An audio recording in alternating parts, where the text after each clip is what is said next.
kami memiliki semangat yang sama dengan pihak keluarga, Komisi 3 DPR RI yang terhormat, dan seluruh masyarakat untuk dapat mengungkap perkara ini secara transparan dan terang benderang, baik dalam perkara pokoknya maupun penanganan terhadap meninggalnya almarhum Bayu Adityawan pada tanggal 13 September 2024. Dan oleh karena itu, pasca pelaksanaan RDPU tanggal 27 September 2024 yang lalu dengan yang terhormat Komisi 3 DPR RI, kami Polda Sulteng telah mengambil alih dan menarik penanganan perkara dimaksud dari yang sebelumnya ditangani oleh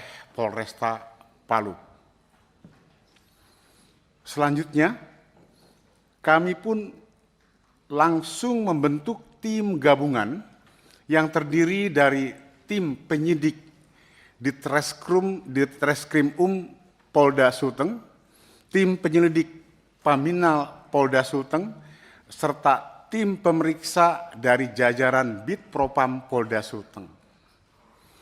Hal tersebut dimaksudkan untuk melakukan penguatan dan percepatan dalam pengungkapan perkara ini. Dan alhamdulillah kami bersyukur tidak membutuhkan waktu lama setelah selesainya pelaksanaan RDPU dengan Komisi 3 DPR RI yang terhormat. 2 hari setelahnya kami sudah dapat mengungkap beberapa fakta tentang kejadian yang sebenarnya, dan dari beberapa fakta tersebut terungkap bahwa patut diduga penyebab utama meninggalnya almarhum Bayu Adityawan di Rumah Sakit Bayangkara Sulteng tidak hanya disebabkan oleh penyakit yang dideritanya semata, namun kami juga menemukan fakta bahwa almarhum sebelumnya telah mengalami tindak kekerasan oleh oknum petugas jaga dan sesama tahanan yang saat ini sudah kita proses. Menindaklanjuti temuan dan fakta tersebut dapat kami sampaikan kepada Bapak Ibu anggota Komisi 3 DPR RI yang terhormat bahwa tim gabungan yang terdiri dari penyidik di Treskrim dan Bid Propam Polda Sulteng telah melakukan penyidikan terhadap perkara dimaksud dan saat ini sudah memasuki tahap finalisasi. Dalam hal ini, dapat kami laporkan bahwa saat ini Bid Propam Polda Sulteng telah merampungkan proses pemeriksaannya dan akan segera menggelar sidang kode etik profesi dalam waktu dekat ini. Saya sudah targetkan hari Kamis minggu ini, sekembalinya kami dari Jakarta. Begitu pula dengan pihak di Treskrim Setelah menerima hasil ekshumasi pada hari Kamis tanggal 24 Oktober kemarin, langsung melakukan pemeriksaan saksi ahli sehari sesudahnya, yaitu tanggal 25 Oktober 2024 di Makassar, Sulawesi Selatan. Dan jika tidak ada halangan, rencananya pada hari Selasa besok, tanggal 29 Oktober 2024, akan dilakukan gelar perkara peningkatan status terlapor menjadi tersangka. Bapak pimpinan rapat yang terhormat, seluruh peserta RDP yang berbahagia, pada forum rapat dengar pendapat yang terhormat ini, perlu kiranya kami laporkan juga bahwa dalam rangka komitmen transparansi Polri, kami telah berinisiatif mengundang dan menghadirkan pihak Kompolnas pada setiap proses pengungkapan perkara ini, termasuk menelusuri kronologi kejadian dan menghadiri kegiatan ekshumasi almarhum Bayu Adityawan pada tanggal 4 Oktober 2024 yang lalu. Dan selanjutnya masih dari sisi transparansi, perlu pula kami sampaikan, kami laporkan kepada Bapak Ibu anggota Komisi 3 yang terhormat, bahwa informasi tentang proses penanganan perkara ini tidaklah bersifat terbatas. Sejak penanganan perkara ini kami lakukan, setiap perkembangan yang terjadi selalu kami sampaikan kepada pihak media dan stakeholder yang kami anggap perlu untuk mendapatkan informasi. Dalam hal ini tentunya tanpa mengganggu jalannya pemeriksaan. Bapak pimpinan rapat yang terhormat dan seluruh peserta RDP yang berbahagia, demikian yang dapat saya sampaikan sebagai pembukaan dari kami, Polda Sulteng, dan selanjutnya untuk mendapatkan pemahaman yang utuh serta menyeluruh terkait tindak lanjut penanganan perkara meninggalnya almarhum Bayu Adityawan di Rumah Sakit Bayangkara Sulteng, jika diizinkan oleh pimpinan rapat yang terhormat, kiranya dapat memberikan kesempatan kepada Kabid Propam dan Dirkrim Polda Sulteng yang sudah kami hadirkan untuk memaparkan sepintas terkait proses penanganan pelanggaran kode etik profesi Polri dan proses penyidikan dugaan tindak pidana penganiayaan pada rapat dengar pendapat yang terhormat ini. Assalamualaikum warahmatullahi wabarakatuh. Salam sejahtera bagi kita sekalian. Salam, Om Swastiastu, Namo Buddhaya, salam kebajikan. Yang terhormat Bapak Langsung pimpinan. aja Pak, nggak perlu terhormat Siap. lagi Pak. Baik, mohon izin. Tolong ditampilkan slide-nya. Kami akan langsung pada poin kronologis kejadian Bapak, karena ini critical point-nya di poin kronologis kejadian. Mohon izin. Jadi Bapak nggak usah jelasin lagi beginian sebenarnya. Siap. Langsung to the point aja. Kalau memang tersangka sudah ada, maka pihak Mabes Polri akan menjatuhkan apa-apa dan apa. Siap. Karena kalau nanti dijabarin lagi, Pak, Siap. mau rapat sampai besok nggak selesai nih. Siap. Demikian pimpinan, terima kasih. Siap, Bapak. Mohon izin, dapat kami jelaskan bahwa berdasarkan pemeriksaan 6 saksi yang kami periksa, saksi yang ada di TKP, bahwa terduga pelanggar memenuhi unsur pasal, Pak, dugaan pasal. Dapat kami jelaskan bahwa pasal per pasalnya, yaitu pasal 13 ayat 1 PP nomor 1 tahun 2003 tentang pemberhentian anggota Polri.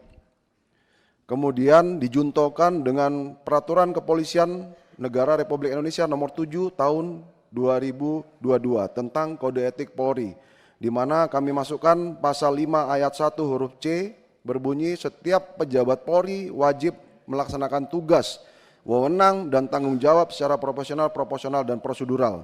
Pasal 8 huruf C angka 1 berbunyi setiap pejabat Polri dalam etika kepribadian wajib menaati dan menghormati norma hukum. Kemudian pasal 10 ayat 1 huruf D berbunyi setiap pejabat Polri di dalam etika kelembagaan dilarang menyalahgunakan kewenangan dalam tugas kedinasan, serta pasal 13 huruf M, setiap pejabat Polri dalam etika kepribadian dilarang melakukan tindakan kekerasan, perilaku keras, dan tidak patut. Jadi terhadap terduga pelanggar Bribda Konstantin Hamid,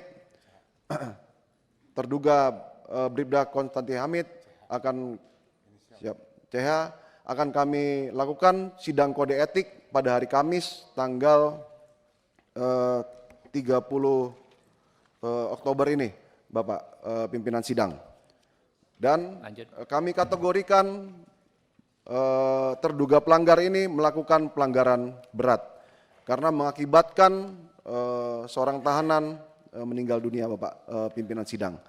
Mungkin itu yang bisa kami sampaikan, kami kembalikan kepada pimpinan sidang. Terima kasih. Wassalamualaikum warahmatullahi wabarakatuh. Ya, lanjut. Siap. Terima kasih, pimpinan sidang. Untuk Bribda CH, untuk tidak pidana penganiayaan, kami menerapkan pasal 354 ayat 2, subsidiar pasal 351 ayat 1, ayat 2, dan ayat 3 KUHP.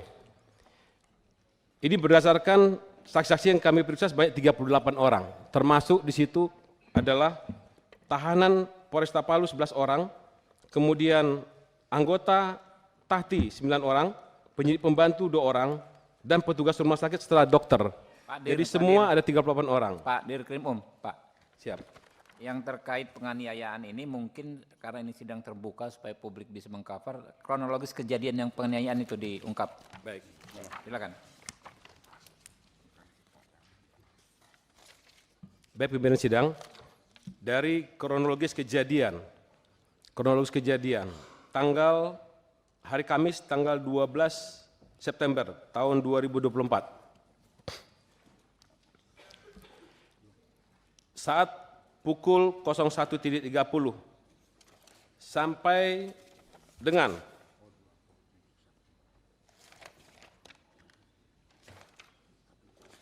pukul 05.30 terjadi penganiayaan. Dan tahapan-tahapan penganiayaan ini kami dapat rekonstruksikan.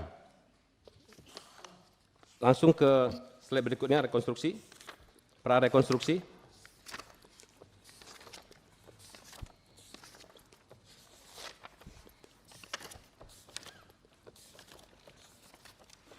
Nah, izin pimpinan sidang, kami melaksanakan prarekonstruksi kejadian hari Kamis tanggal 12 September, di mana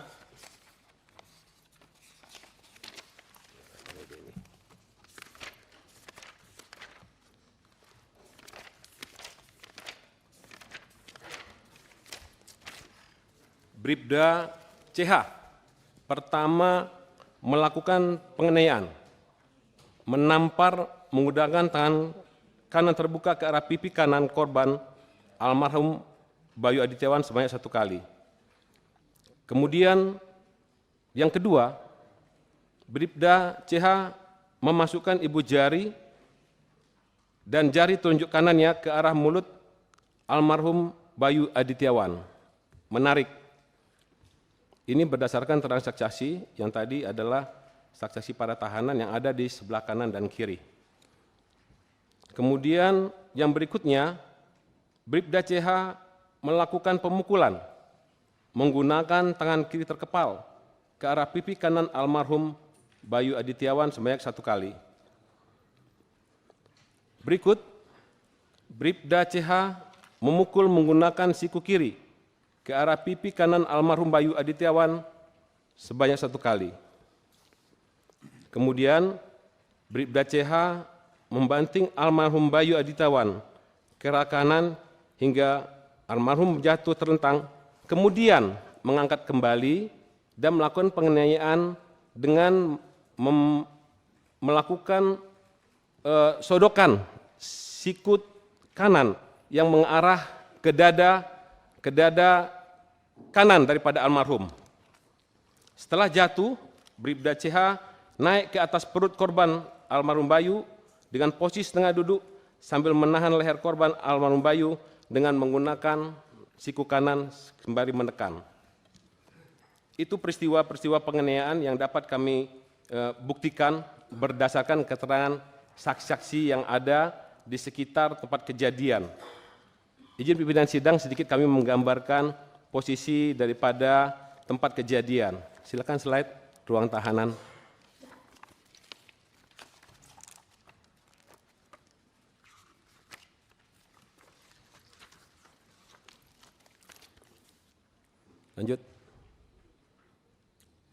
Lanjut ruang tahanan. Nomor 16, ya. Pimpinan sidang, ini keadaan TKP ruangan tahanan di mana penganiayaan terjadi di lorong, persis di lorong ini, dan di sebelah kanan dan kiri ada ruang dan beberapa tempat tahanan lain berada yang kami jadikan sebagai saksi.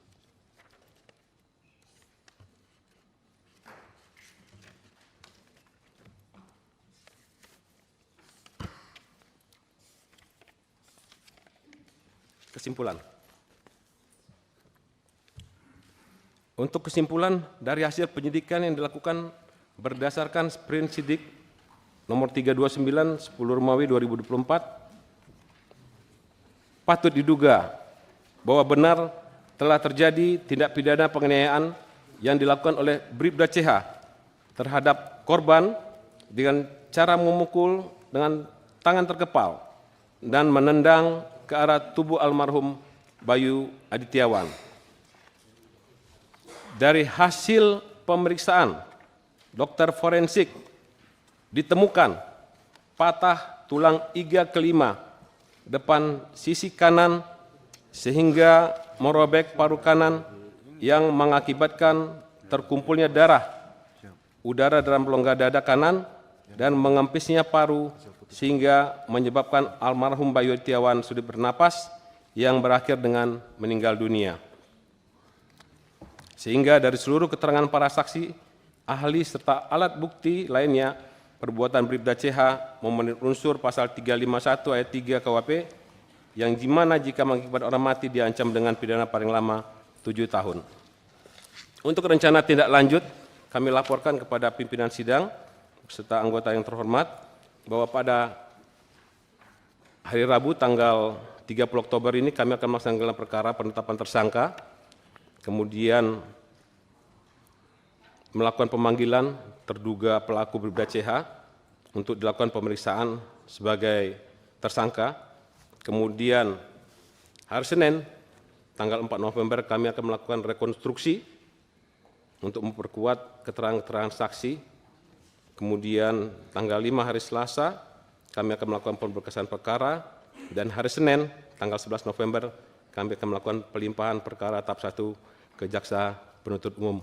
Demikian Dewan Pimpinan terhormat untuk rencana tindak lanjut yang kami dapat laporkan. Sekian, terima kasih. Ya, terima kasih. Lanjut ke Pak Akbar, Wakil Ketua MPR, dan hal ini mendampingi keluarga almarhum. Mungkin 15 menit Pak, gabungan nanti Pak ya dengan tim lawyernya ya. Ya, silakan. Bismillahirrahmanirrahim. Assalamualaikum warahmatullahi wabarakatuh. Terima kasih pimpinan Komisi 3 yang hadir pada kesempatan pada hari ini. Terima kasih juga saya sampaikan kepada seluruh anggota Komisi 3. Terima kasih juga saya sampaikan kepada Pak Kapolda beserta jajarannya, dan terima kasih juga kepada seluruh awak media yang sejak awal sampai dengan hari ini mempunyai komitmen yang sama untuk membantu keluarga almarhum Bayu untuk menegakkan keadilan di Bumi Pertiwi. Saya singkat saja pimpinan, alhamdulillah ini hampir sebulan kita pertemuan ketiga kalinya, ini sudah membuahkan hasil.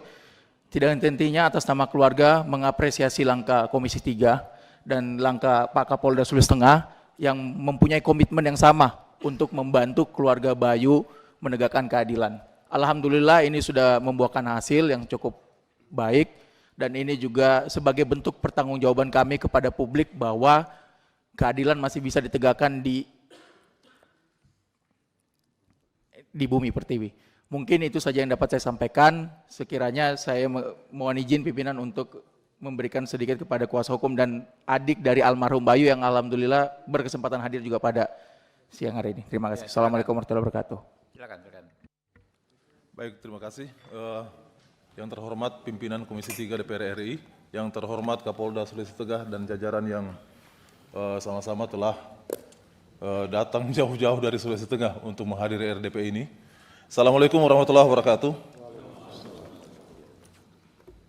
Yang terhormat pimpinan Komisi 3 DPR RI, kurang lebih 2 bulan mungkin kita mengawal perkara ini, dan sejujurnya kami harus akui bahwa Polda Sulawesi Tengah punya semangat yang sama dengan kita.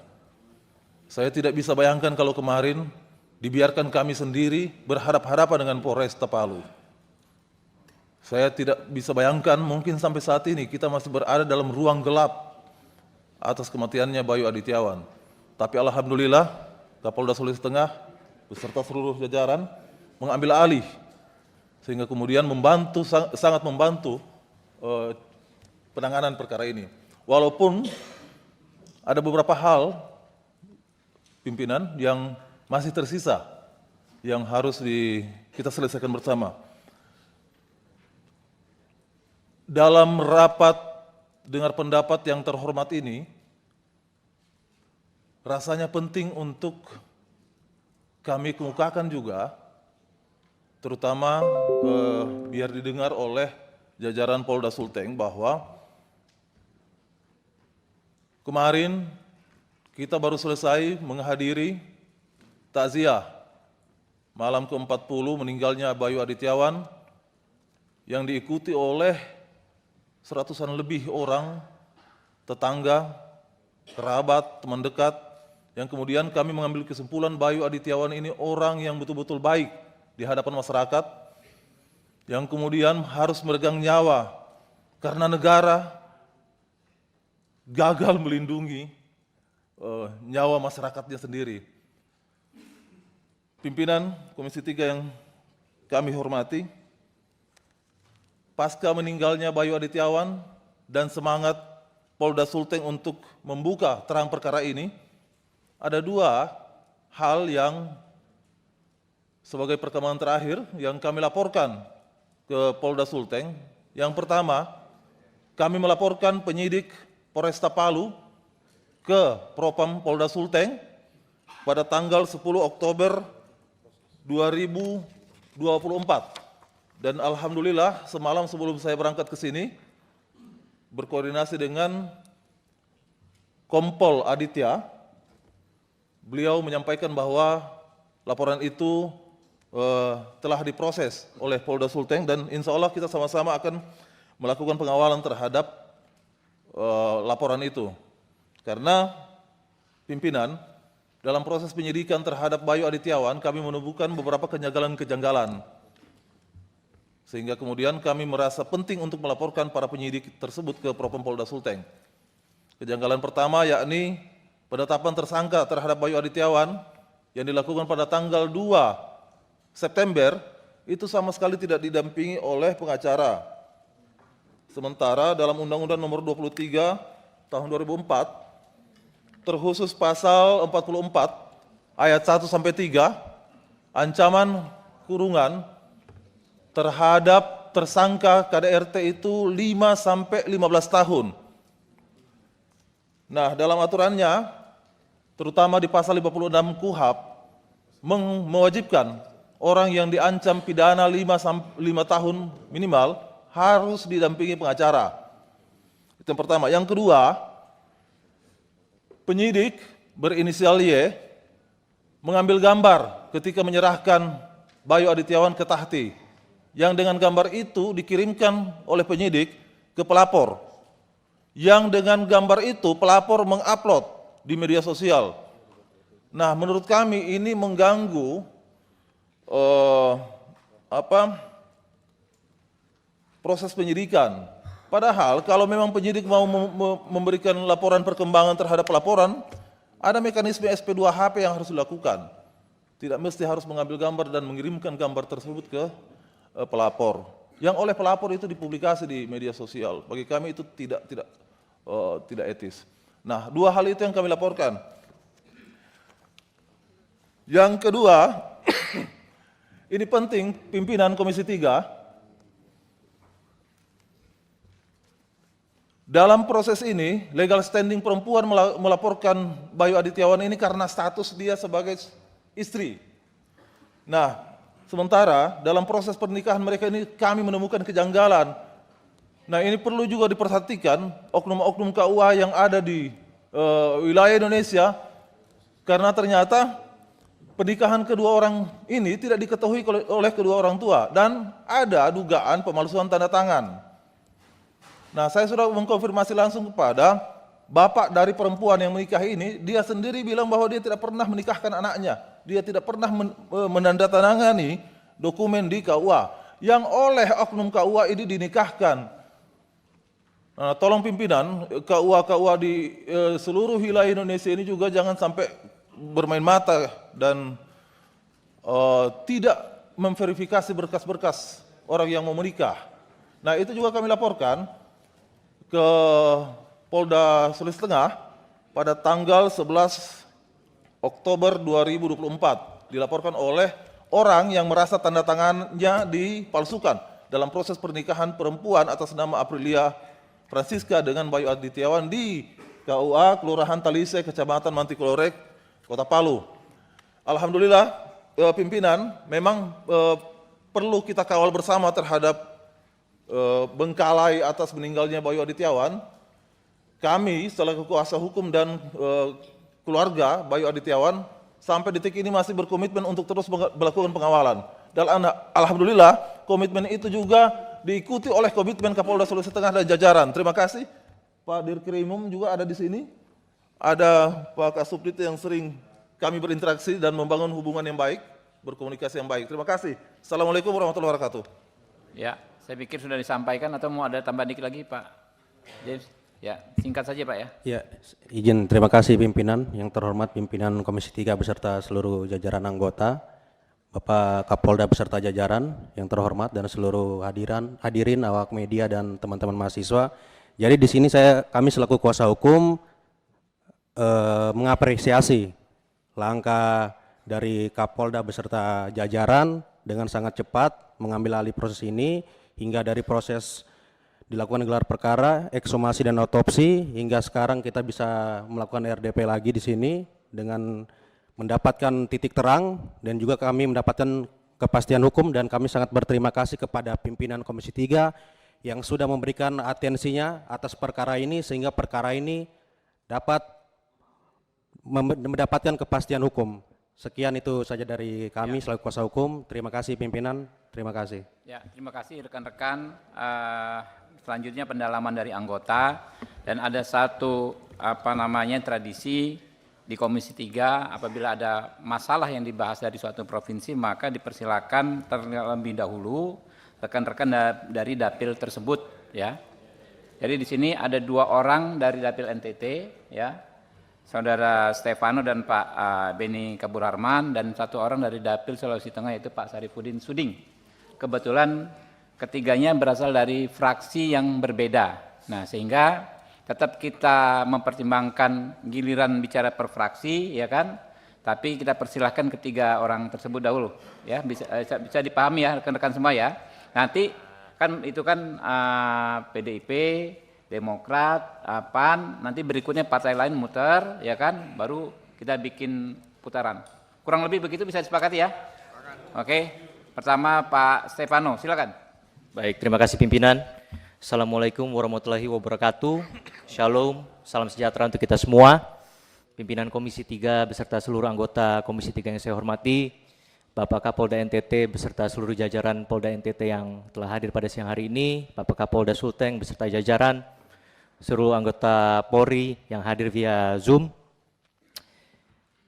Saya pertama-tama izin menyampaikan turut berbelasungkawa atas meninggalnya saudara Bayu Adityawan. Semoga almarhum diberikan tempat terbaik di sisinya. Izin pimpinan, saya lebih banyak berbicara tentang kasus yang berada di NTT karena itu adalah dapil saya.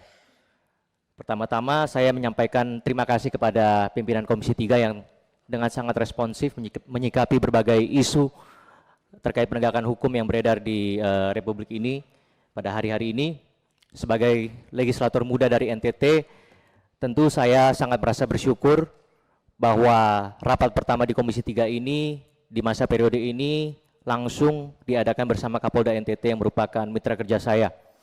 Saya juga apresiasi kepada Mbak Saras selaku Ketua Umum Jarnas Anti TPPO. Saya sebagai legislator baru muda di NTT siap membantu dan mengawal kasus ini juga, Mbak.